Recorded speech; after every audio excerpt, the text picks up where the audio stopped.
শবে কদরের রাতের নামাজের কি নিয়ম? কয় রাকাত পড়বেন? প্রথম রাকাতে কোন সূরা পড়বেন, কতবার পড়বেন? দ্বিতীয় রাকাতে কোন সূরা পড়বেন, কত রাকাত পড়বেন? জানা আছে তো আপনাদের?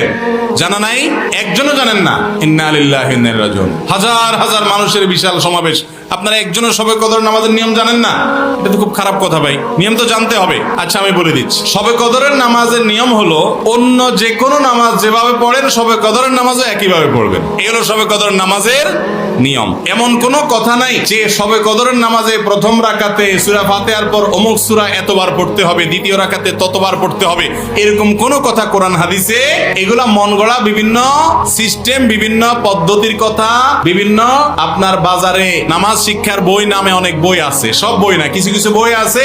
এইসব বইতে শবে কদরের নামাজ এত রাকাত, প্রথম রাকাতের এই নিয়ম, দ্বিতীয় রাকাতের ওই নিয়ম, এরকম বিভিন্ন কথা বলা আছে। এগুলো সব ভিত্তিহীন, মন গড়া, এগুলো কোরআন হাদিসে নাই। কোরআন হাদিসে লাইলাতুল কদরে অন্য রাতের মতো আপনি নামাজ পড়বেন, একটু লম্বা সময় নিয়ে পড়বেন। যে কোনো রাতের নামাজ, তাহাজ্জুদের নামাজ লম্বা সময় নিয়ে পড়তে হয়। দীর্ঘ রাকাত, দীর্ঘ রুকু, দীর্ঘ সিজদা, আস্তে আস্তে তেলাওয়াত, আস্তে আস্তে তাসবিহ এবং সময় নিয়ে পড়বেন। দুই রাকাত করে পড়বেন। যে কোনো সূরা দিয়ে পড়তে পারেন, একবার পড়বেন না দুইবার পড়বেন সূরা ফাতিহার পরে সূরা, এটা আপনার ব্যাপার। কোন সূরা নির্ধারিত না। আপনি লাইলাতুল কদরের একটা জিনিস নির্ধারিত, সেটা হলো একটা দোয়া হাদিসে বর্ণিত হয়েছে।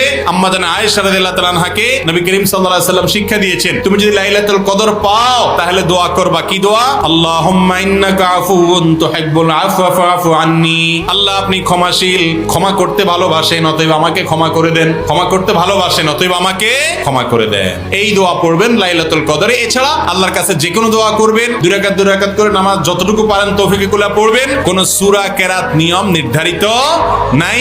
সারা রাত আপনি দোয়া করবেন, ইবাদতবন্দি করবেন।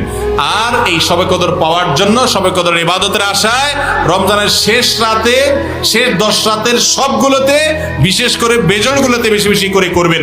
শুধু 27 তারিখকেই করবেন, অন্যগুলোতে ঘুমাবেন। এটা সুন্নাহ সম্মত লাইলাতুল কদরের তালাশ নয়।